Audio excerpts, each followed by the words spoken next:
So my name's Sarah Heatley. I'm a specialist speech and language therapist working in Nine Wells Hospital.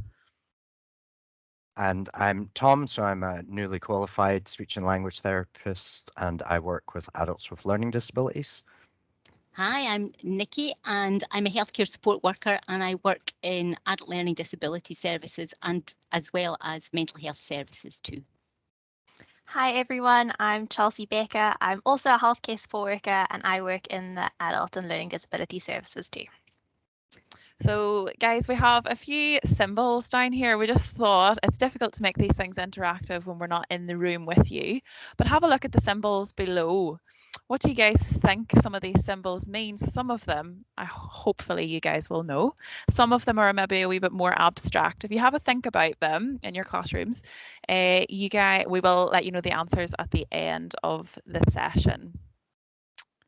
Okay. Give you 2 seconds just to have a look. Especially two of them look particularly odd. Yeah. Okay, so guys, we want you to have a think. You have loads of people coming to talk to you today, over the next sort of few sessions from the NHS. But have a think, what is a speech and language therapist? Do you guys know? Have you ever had a speech and language therapy session? Have you ever needed to go to speech therapy? Or do you know somebody perhaps who's had speech therapy, maybe a family member or a friend, a parent maybe? Do you know somebody who communicates a little bit differently to you? So a lot of people, when they think of speech therapy, was this what popped into your mind? Somebody who helps children with their speech. That is a lot of what speech therapy is. But of the 4 people who are talking to you today, none of us are paediatric therapists. I was in a past life, but not at the moment. So speech therapy can be a variety of things. So on the next slide, if we move there, so this is some more different examples perhaps that you may not have considered when you were thinking what a speech therapist does. So we work with a variety of patients, from newborn babies, neonates here in Nine Wells, right through to people who are perhaps approaching the end of their life. So at any age or stage, you may perhaps require a speech and language therapist. We work with a variety of different people with a variety of different conditions. So in my working life, I work in Nine Wells in the stroke unit. I also cover neurology and neurosurgery, so people who have had a traumatic brain injury, people with dementia, people with any sort of neurological condition that would impact their ability to communicate or to eat and drink, which we will touch on a bit in a little while. Here's some more images of people, down at the bottom left there. That is a speech therapist providing a swallow assessment. And again, we'll touch on that a wee bit more in a second. Some other areas that we work in is voice and voice issues. We have a growing population of patients who are transgender who require some support with producing a voice that they are wanting to use. And we work in a variety of settings as well. So again, when we asked you that original question, you might have thought your personal experience was going to see a speech therapist maybe when you were younger in a clinic, or maybe they came into your school and you knew somebody. But we work in patients' homes. I work in the hospital in critical care settings. Critical care at the moment, you'll all be aware of the COVID pandemic, working with patients on ventilators. That might not have come into your head when you were thinking of what a speech therapist was. There's also a growing population of speech therapists who work with people in prison as well to support their language. Courtrooms, we can work in forensics there. So yeah, a variety of different places that we work. So it's not just the usual sort of speech therapy that people often think about. Move on to the next slide. And we're going to pass over to Tom. Yeah, so as Sarah's already said, we work with a whole variety of different people for different reasons. And when we do become involved, when someone's referred to our service, so someone comes and says they're needing some help, that might be to do with, as Sarah mentioned, their speech. So we might be working with someone to improve the intelligibility of their speech, or it might be to do with their language, so how they communicate. And people communicate in many different ways. Some of us speak, some of us use gesture, signing, and sometimes we really want to get to know with the people we work with how they communicate. So are they speaking? Are they signers? Do they need some help using symbols or pictures? And we also want to get an idea of how they understand information. So what's their listening like? Are they, when someone's speaking to them, are they understanding all the information that's being given to them? And people who sometimes don't speak, they can also communicate through their behavior. So they show they're happy by laughing, they show they're sad by crying. And there's Nikki and Chelsea are going to show you some of these, but communication aids are one of the, I use these a lot with the clients I work with, and that can be an app on an iPad, be something called a Big Mac, which you're going to get to have a quick look at, which is another great aid that can help someone who is not speaking to communicate. We also see people for swallowing, and we're going to watch a quick video of a swallow, and Sarah's going to talk a bit more about that. So is that video working? Let's have a wee look. Hopefully you guys can see this working. Okay, so this is somebody eating and drinking. They've been put into a moving X-ray. It's called a video fluoroscopy. We do these in the hospital. And it's to really test and see how a person is managing to eat or drink. Now, why do we do that? Why is that important? It's incredibly important that people are eating and drinking appropriately. If they're not, food and drink can go into your lungs basically and make you really, really unwell. So speech and language therapy in a hospital setting is very much to do with, as much as it is communication, it's a lot to do with eating and drinking as well. Your ability to swallow and speak are all functions that are you require your brain to be functioning normally to do these things. So if you have had a stroke or a traumatic brain injury or anything like that, quite acute, that can impact your ability to swallow safely, whereas perhaps you were doing it before. Or the population that my colleagues work in adult learning disability, there might have always been a swallowing difficulty there for various reasons. So it's an important part of the job, I suppose. The next video that we have for you is looking at speaking. So this is a patient, a few patients who have been put into an MRI machine, and they're going to say some vowel sounds. Now, what I want you to have a look at is the anatomy here. So this is sort of your face cut down this way. This is your tongue. So when you're speaking, we've got our lips, our tongue, our jaw, our voice box is down here, and our palate. These things all move. So have a wee look at what happens.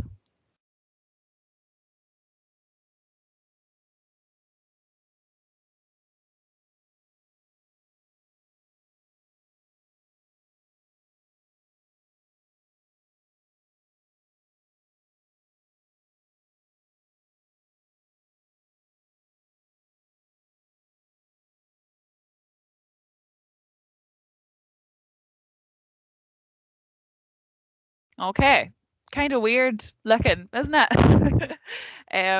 But yeah, so we have to understand the anatomy of the human body, and sort of a lot of my job is somebody's come in, they're quite unwell, and figuring out what's going wrong. So problem solving, working with a big team to see what's happening and how we can help.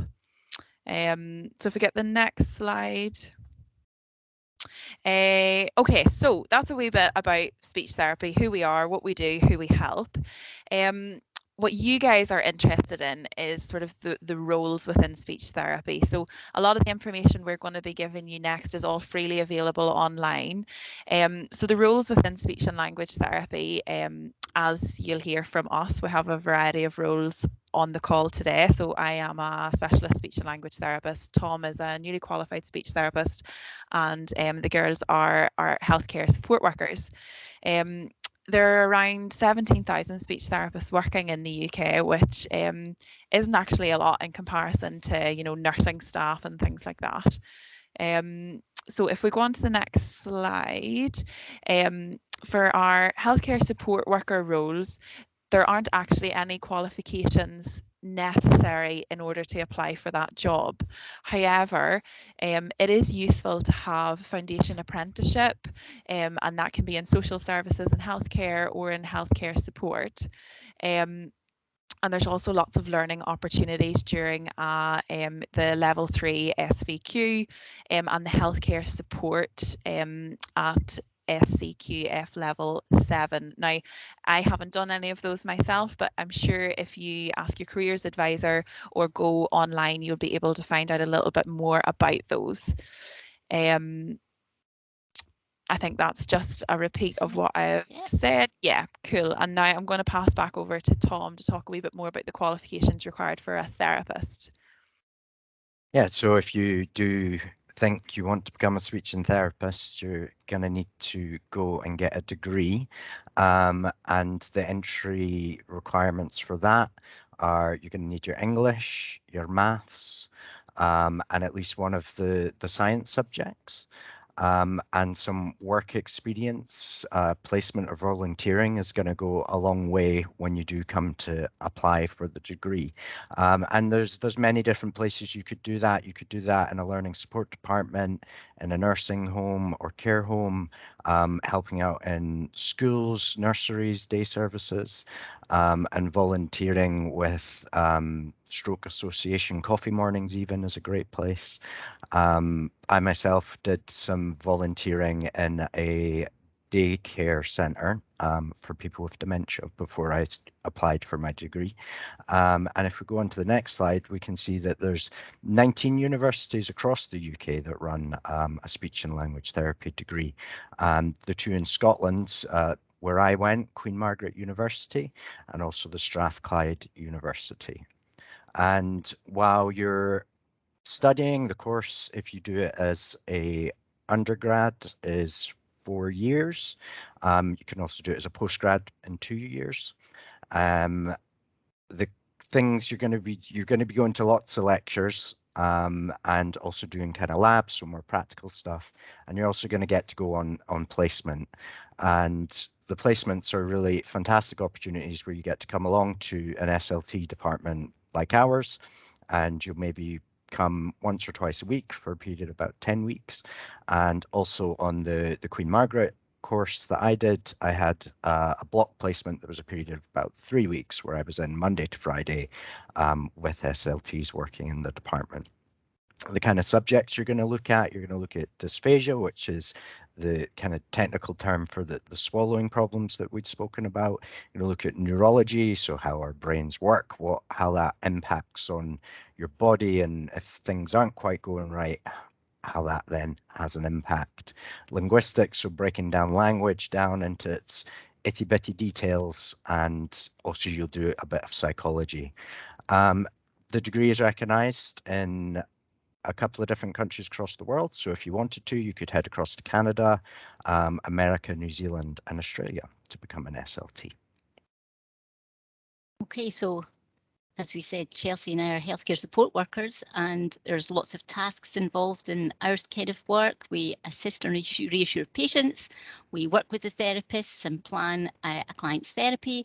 We work with clients on a one-to-one basis or in groups. We prepare therapy rooms and equipment, support clients and develop communication skills, and we update patient records and we book appointments. But I think we might show you some stuff. So I'm going to stop presenting for a second. Okay, and Chelsea, I think, is going to tell you a few things about someone. I sure will.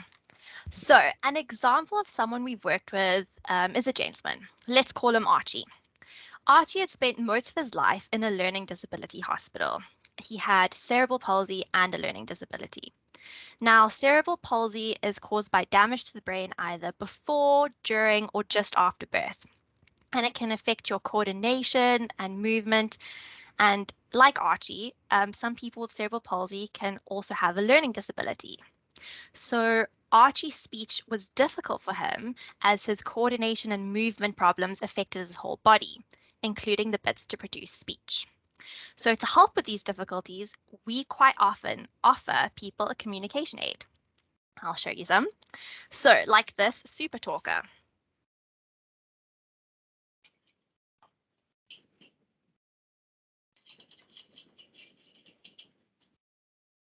Oh, sorry, that's come out with the wrong noise. Live TV, Chelsea. Let's try it again. Let's see, one last time. It's supposed to be smelly. Nope. It's decided to fail on me today. Murphy's Law. That's okay, we've got lots of other communication aids to show you. So another one is just something simple with symbols on it, like this keyring. Lots of different pictures of whatever is relevant to the service user. A large device with lots of symbols. And I've skipped one, sorry. We have one called a Big Mac, which is not something you eat. That's a Big Mac. So here we go. I'm going to press it. Later on, maybe.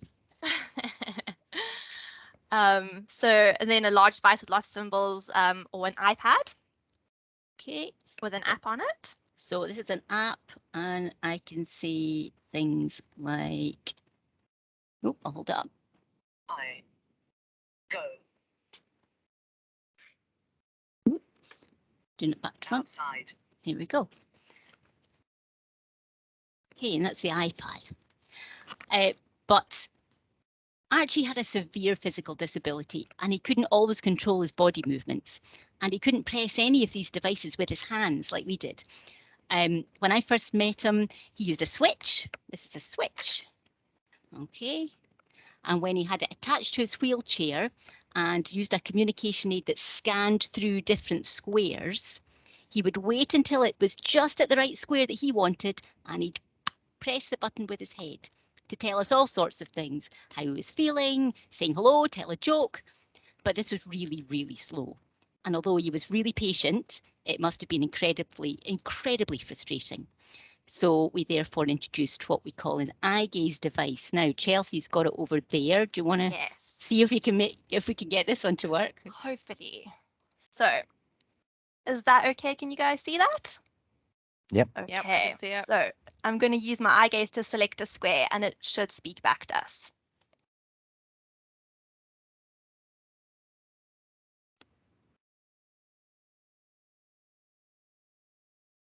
Normally you'd have this oh there. Angry. Oh, angry. Yes, we're angry that the other device didn't actually do what we wanted it to do. Unfortunately, not everyone can use all these devices, and it is hard work.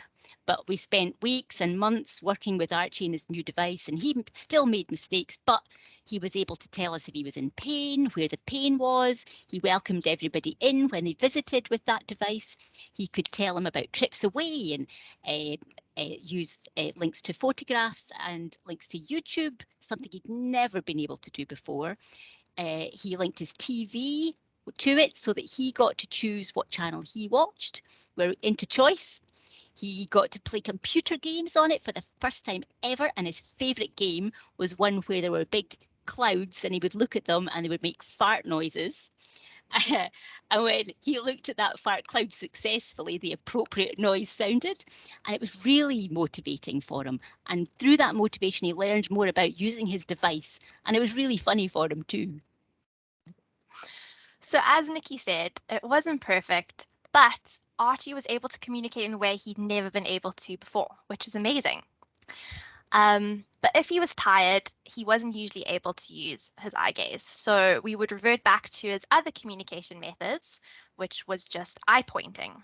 So he would look up and right for yes, and down and left for no. And this was his own method of communicating that all his carers knew. Archie also attended one of our drop-in groups and loved using his eye gaze to chat to everyone and share his news. So supporting the communication of people like Archie can be hard work, and it can take a long time and need a lot of patience, but it's also so fulfilling and worth it. Up until this COVID time put a temporary stop to it, we ran a group at a local community centre, and we called it a Macton group. A lot of you will know what Macton is, Mr. Tumble, all that kind of signing stuff. But it was much more than just that signing. Service users, and that's what we call the people we work with in learning disability, came along, usually with their carers, every week, and would use different methods of communication to encourage the communication between people. I don't just mean making people speak. As you've heard, communication is so much more. For example, if you couldn't speak, you would find some other way to let people know what you wanted. I take it you all still stick your hand up in class when you want to communicate that you've got something you need to let the teacher or everybody else know. So when you stick your hand up, everyone knows what you want to do. You want to say something. So in these groups, quite a few people would struggle with verbal speech and others found it really difficult. So chatting with your friends is usually pretty easy, but what if it wasn't? How would you tell your bestie that she had tomato ketchup on her chin, for instance? You'd point at her chin and maybe point to your chin, but how would you indicate that? So I would maybe go to Chelsea on your chin, and I would also add a sign, tomato ketchup. If you've got a way to sign that, it's an extra piece of information. And that's what it's like for the people that I work with and Chelsea works with. So these extra pieces of information make the understanding and comprehension of others easier and faster, and just makes total communication better. And like Nikki said before, these extra bits of information include not only Macton signing, but also symbols, photographs, objects, and anything else you can add, like gestures, how you say something, your body language, how you move, anything. So each of these weekly groups had all these bits of extra information in everything we did. And another thing that really helps communication is to be motivated, to really want to communicate. So if you're doing something fun and you feel more relaxed, chatting with people is a lot easier. So, as well as the signs and symbols, we would also use stories, songs, games, anything to make it a bit more fun, get people motivated. And in the groups, the service users would all be encouraged to contribute individually, even if it was just to sign the name or use a communication device like the ones we showed. And we'd sign all the way through the session because that just helps people practice and get into the habit of signing. Excellent. And that sign that I did, that's tomato ketchup. One of my favourite signs. Okay. Get back to here. And I'll just move it forward. Okay. So I think one of the other things that you guys wanted us to, it was on the sort of the brief that we got, was what sort of qualities would you require to come into this profession? Now, really, what I would encourage you to do is have a read through this list. So do you enjoy working with people of all ages from all backgrounds? Bringing together the science and the medicine, perhaps with education services, languages, bringing it all together, pulling all of that information together. We're always working as part of a team. You're never on your own. You're always providing information to other people. Do you enjoy listening and communicating with people, solving problems? A massive part of my job. Responsible and accountable for your own work. It's a very creative job. You have to really think. There's not an answer in a book for how you solve the problems. If it was, it would probably be a lot easier than it is, guys. And really, do you want to make a positive difference in people's lives, because the reason I became a speech therapist was because my two favorite things to do are to talk and to eat and drink. So if I couldn't do either of those things, I would be pretty upset. So that's what motivates me to do this job every day. And I'm sure I'm getting nods from my colleagues. I'm sure they feel the same way. The next slide is oh, actually, before the last slide, this is the answer to our symbols. Nikki, do you want to give the answers to these symbols? Yes, yes. Some of them will be quite obvious. You've got the avocado. That's very easy. That's an avocado at the bottom. And then going round to the right, that's a dog. Absolutely. If you said dog. Now the one next to the dog, that's not quite so obvious. That's the symbol for more. So you've got less on one side and more with the arrow pointing to the pile that's got more in it. And then next to more, got a symbol of a gentleman, and that's a symbol for dance. He's having a good time there. And then the one next to the gentleman dancing, that is above. Now, that's not an obvious one at all. If you got that one, that's excellent. Well done.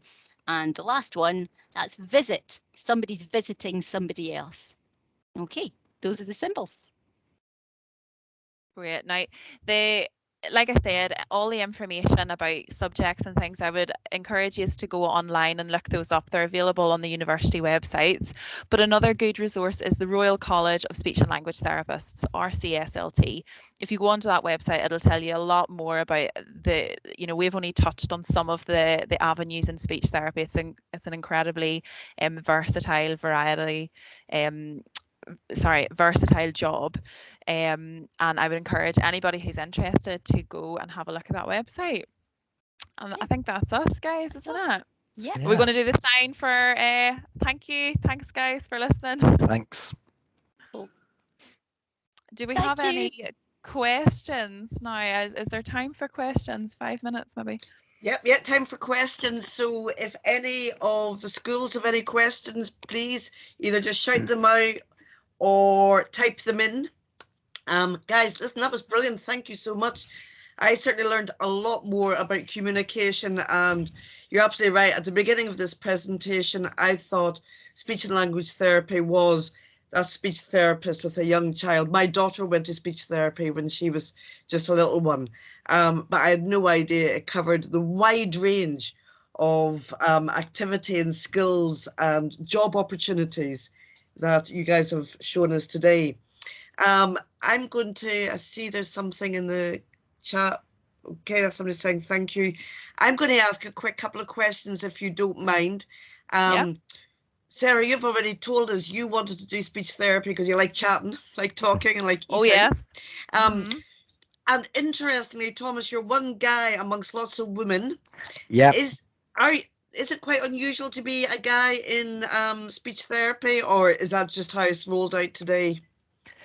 So yeah, there aren't that many men working in speech therapy, although I think it is on the up, and I certainly would encourage any of the guys in the classes to think about it as a career. It is incredibly rewarding and challenging, and I have just, I became a speech therapist because I used to work as a care worker, and I saw just how important communication was to the people I worked with, and was really keen to help them communicate better. But yeah, we're scarce, but we need more. We need those positive communication role models, and I'd strongly encourage any of the gents in the schools to consider it as a career. Brilliant, thank you. And Thomas, if you don't mind, you said that you used to work as a care officer. Yep. So from that, I take it you didn't go straight into speech and language therapy from school. You obviously had a bit of a career doing something else first, and then progressed into that. So if you don't mind, Yeah. just for a very quick minute, explain how that worked, please. Of course. So I took quite a long path to where I am now. So I left high school with not very many hires, and started a career in care. I went to college and did a HNC in social care. After that, I practiced for many years as a support worker, a carer. And then really just built this passion for communication. So at that time, I kind of went to the university. I said, well, this is what I got out with, and it wasn't quite good enough. So I took myself back off to college and I did a swap access course, which gave me all those, my English, my maths and my biology. And that was enough combined with my experience to get me onto the degree. So I would encourage you all, get those hires first time round so you have the options, but also know that if you don't have them when you leave, it's not the end of the world. You can come back to it.